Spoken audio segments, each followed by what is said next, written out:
मैं बहुत हद तक अंकल बिली ग्राम के सरमन्स में सुनता आया हूं और मैं उनका आदर करता हूं। भले ही आज वो हमारे साथ नहीं है, वो खुदा में सो गए हैं, पर मैं आज भी उनका आदर करता हूं और मैंने उनके जीवन से और उनके वचनों से जो उन्होंने शेयर किए, मैंने बड़ी ब्लेसिंग पाई है। नो डाउट मैंने उनके वचन कभी शेयर नहीं किए हैं, लेकिन मैं अपनी पर्सनल लाइफ में उनसे बहुत ब्लेस्ड हुआ हूं। मैं आज उनका एक वाक्य बता के, एक छोटी सी बात बता के मैं इस वीडियो को यहीं पर समाप्त करूंगा। आज से बहुत साल पहले अंकल बिली ग्राम, परमेश्वर के महान जन, एक प्लेस पे प्रीचिंग करने के लिए गए थे। स्टेडियम खचाखच भरा हुआ था और परमेश्वर ने उन्हें एक सत्य घटना वहां पर शेयर करने के लिए कही। आई थिंक वो यूएस के चिकागो में गए थे, जहां तक मैं जानता हूं। और जब वो वहां पर गए और वो एक स्टेडियम में प्रीचिंग कर रहे थे, तब वहां पर उन्होंने कुछ प्रीचिंग की। लाखों लोग, पूरा स्टेडियम, फुटबॉल स्टेडियम था, वो पूरा भरा हुआ था। तब परमेश्वर ने उन्हें एक बर्डन दिया कि इस स्टेडियम में 80 से ज्यादा प्रतिशत लोग मुझसे दूर चले गए हैं और अब उनका और मेरा कोई नाता नहीं है। मैं उनके लिए तरस रहा हूं, लेकिन वो अपनी एंटरटेनमेंट में बिजी हैं। जैसे आज की जनरेशन है जो अपने सेल फोन में इतनी बिजी है कि उन्हें पता ही नहीं है कि उनका एक खुदा भी है। तब बिली ग्राम ने एक सत्य घटना उनके साथ शेयर की। एक लड़का था जो यूएस में ही रहता था। उस लड़के ने 18 साल की उम्र में ही ड्रग्स और बहुत सारे नशे करना शुरू कर दिए थे। और एक समय ऐसा आया कि उस लड़के को इन चीजों की इतनी आदत सी पड़ गई कि अगर उसके पास पैसे नहीं होते थे तो वो घर से पैसे चुराता था, लोगों से पैसे लेता था। और एक बार तो उसने हद कर दी जब उसने एक शॉप पे चोरी की। और उस समय, उन दिनों में जब उसने वो चोरी की, तो कुछ समय के बाद वो पुलिस के हाथ से पकड़ा गया और पुलिस ने उसको एक केस चलाया और कुछ ही समय के बाद वो जेल में था। जेल में एक दिन एक परमेश्वर का जन जेल मिनिस्ट्री करता था। वो जेल में लोगों को गॉस्पेल बताता था। तब एक बंदा वहां पर गया, तो जब वो गॉस्पेल शेयर कर रहा था, तब ये भी आदमी जो चोरी के केस में अंदर था, लड़का, इसने भी ये वचन सुने और उसे रियलाइज हुआ कि इसने भी गुनाह किया है। और इसने इस प्रचारक से पूछा, क्या यीशु मसीह मुझे माफ करेंगे? मैंने इतना ड्रग्स लिया है, मैंने अपनी बॉडी के साथ। याद रखना मेरे भाइयों और बहनों, आप परमेश्वर का मंदिर हो। आपको शराब, बीड़ी, सिगरेट, ड्रग्स, व्यभिचार, मैस्ट्रिब्यूशन, हस्तमैथुन के पाप, ये सब करने का अधिकार नहीं है। इससे परमेश्वर का मंदिर खराब हो रहा है। याद रखना, पहला कुरिन्थियों 3:17 में लिखा है, परमेश्वर का मंदिर पवित्र है और वो तुम हो। आप उस पवित्र मंदिर को खराब न करें।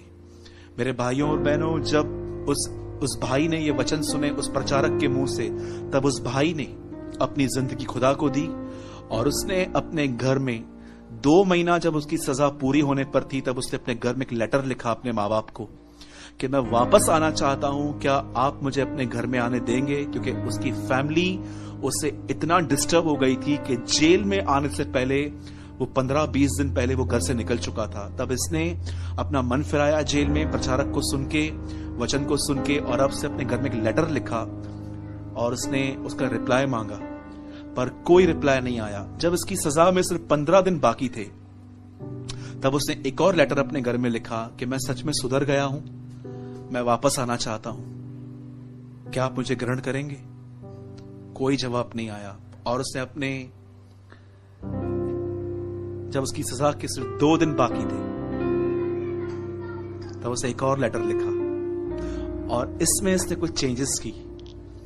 इसमें उसने लिखा कि मैंने यीशु को ग्रहण किया है, मैं वापस आना चाहता हूं, मैं घर की तरफ आऊंगा और अगर दरवाजे के बाहर एक पीला झंडा, येलो फ्लैग लगा हुआ रहेगा, तो मैं समझ जाऊंगा कि आप मेरा वेलकम कर रहे हो। अगर ये फ्लैग नहीं लगा होगा तो मैं वापस चला जाऊंगा, मैं फिर कभी नहीं आऊंगा।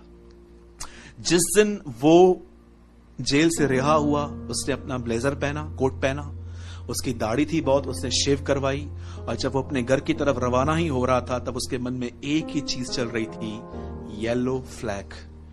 क्या येलो फ्लैग लगा होगा? आप जानते हैं, जब वो अपने घर की तरफ जा ही रहा था, जहां से उसके घर के सड़क की शुरुआत होती थी रास्ते की, उसके घर से लेके उसके दरवाजे तक पीले झंडे लगे हुए थे। उसका वेलकम हुआ। अंकल बिली ग्राम ने यह प्रचार करने के बाद उस स्टेडियम में कहा, तुम में से जितने भी लोग अपने आप को गुनहगार मानते हैं, आज तुम सबके लिए स्वर्ग में पीले झंडे हैं। Come back to Lord Jesus Christ.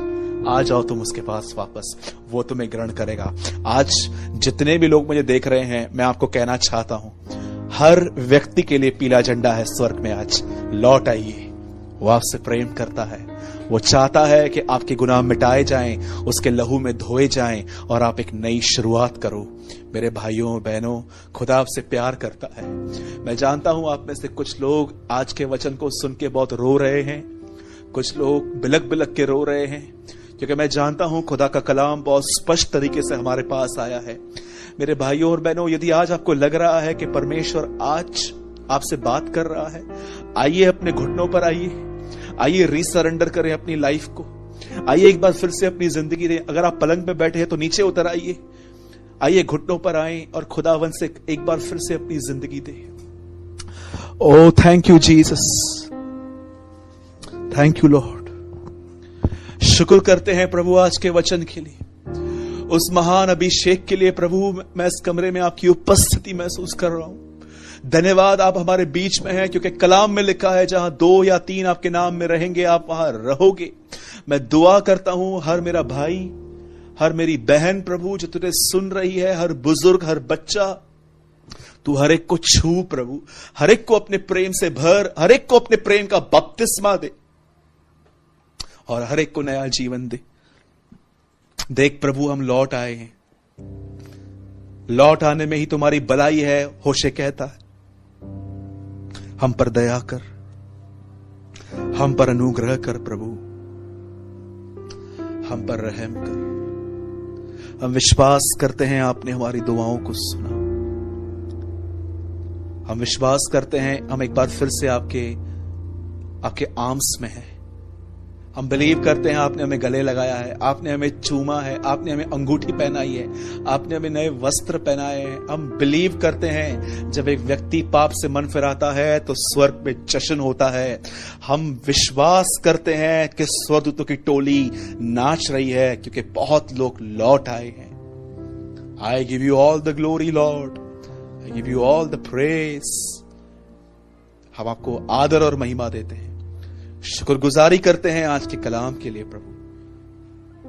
Yesu के नाम में दुआ मांगते हैं, आमीन, आमीन।